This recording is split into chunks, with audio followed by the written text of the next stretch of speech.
ಪ್ರಿಯ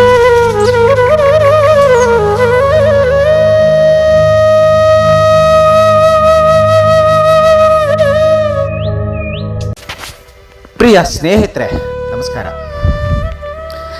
ಅದೆಷ್ಟೋ ಜನಗಳನ್ನು ಜೀವಂತ ದಂತಕಥೆಯಾಗಿರೋರನ್ನು ನಾವು ನೋಡೇ ಇದ್ದೀವಿ. ಅದೆಷ್ಟೋ ಜನಗಳನ್ನು ನಾವು ನೋಡೇ ಇಲ್ಲ.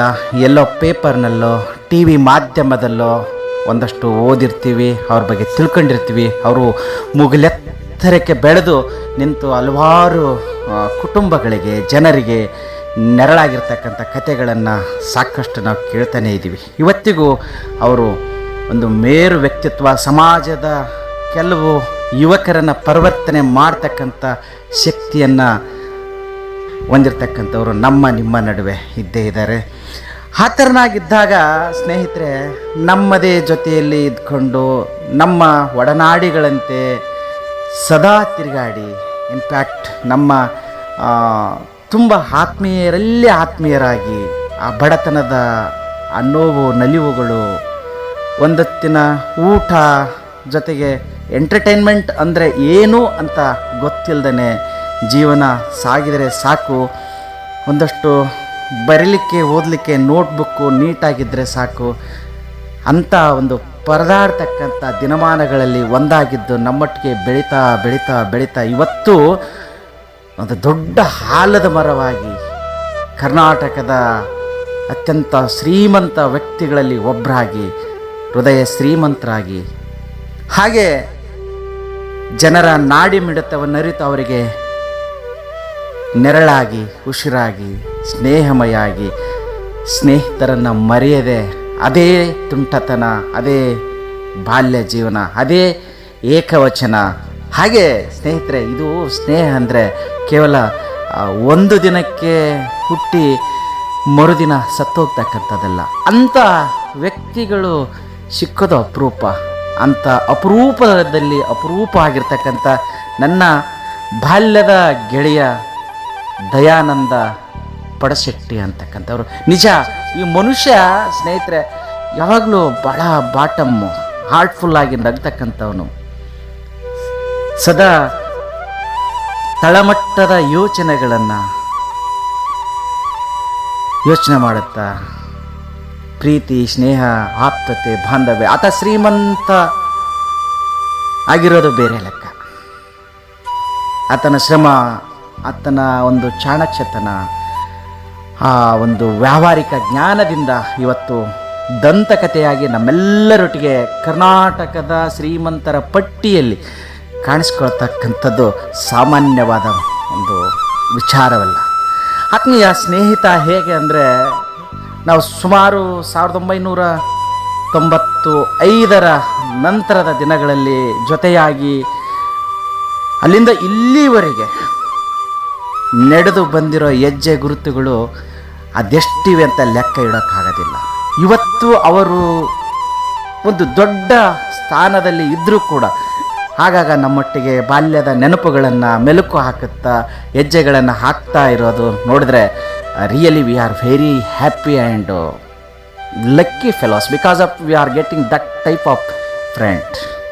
ಸೊ ಸ್ನೇಹ ಶ್ರೀಮಂತಿಕೆಯಿಂದ ಅಳಿತಕ್ಕಂಥದ್ದಲ್ಲ, ಅದು ಬಾಲ್ಯದ ಕೆಲವು ಮೆಮೊರೀಸ್ಗಳನ್ನು ಮೆಲುಕು ಹಾಕುತ್ತಾ ಆ ನೆನಪುಗಳೊಂದಿಗೆ ಒಂದಷ್ಟು ಹರಟೆ ಹೊಡೆದು ಮತ್ತೆ ನಮ್ಮ ವಾಸ್ತವ ಜೀವನಕ್ಕೆ ಮರಳಿ ದುಡಿಯೋದಿದೆಯಲ್ಲ, ಅದೊಂದು ಥರ ಎನರ್ಜಿ ಬೂಸ್ಟ್ ಥರ ನಮಗೆ ನೀಡಿಬಿಡ್ತದೆ. ಮತ್ತು ಜೀವನದ ಉತ್ಸಾಹಗಳನ್ನು ಎತ್ತರೆತ್ತರಕ್ಕೆ ಕರೆದೊಯ್ಯತಕ್ಕಂಥ ಯಾವುದಾದ್ರೂ ಮೆಡಿಸಿನ್ ಇದ್ದರೆ ಅದು ಬಾಲ್ಯದ ಜೀವನದಲ್ಲಿರ್ತಕ್ಕಂಥ ಸ್ನೇಹಿತರು, ಬಾಲ್ಯದ ನೆನಪುಗಳು, ಆ ಶಿಕ್ಷಕರು, ಆ ಒಡನಾಡಿಗಳು.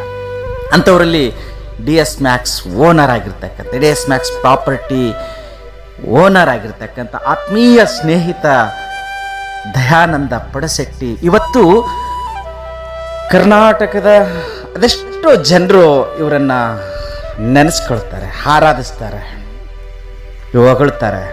ನಂಬರ್ 1 ಬಿಸ್ನೆಸ್ ಮ್ಯಾನ್ ಅಂತ ಆತನನ್ನು ಗುರುತಿಸ್ತಾರೆ.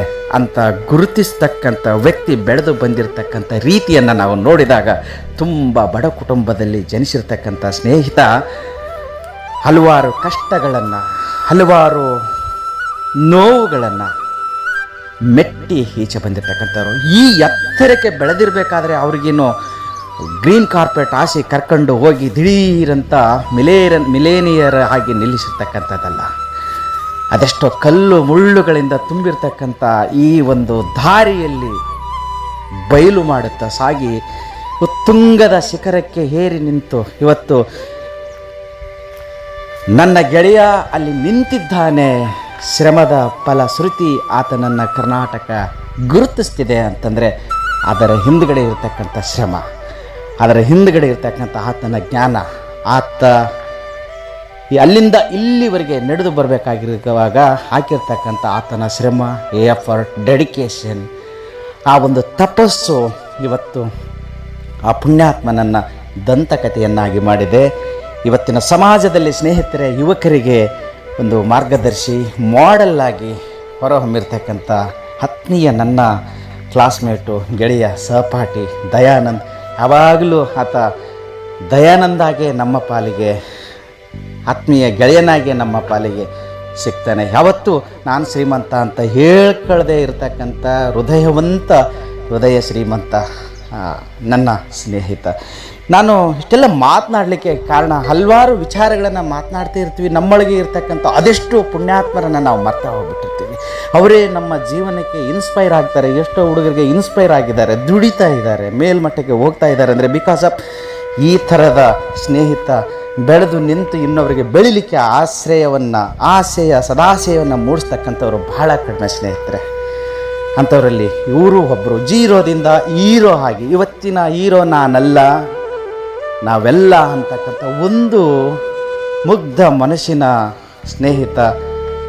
ಈ ಸಂದರ್ಭದಲ್ಲಿ ಆಶೀಶ್ ಅದಿಷ್ಟೇ, ಆಲ್ ದ ಬೆಸ್ಟ್. ಹೀಗೆ ನೀವು ಸ್ನೇಹಿತರೆ ಬೆಳಿಬೇಕು.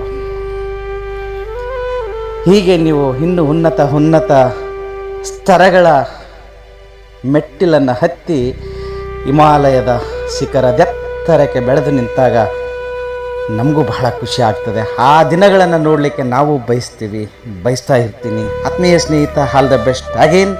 ಮತ್ತೊಮ್ಮೆ ನಿಮ್ಮ ಬಗ್ಗೆ ಮತ್ತೊಂದು ಅಂಕಣ ಬರೆಯುವ ಆಸೆ ನನಗೆ ಮತ್ತೆ ಮೂಡ್ತಾ ಇರಲಿ. Thank you once again.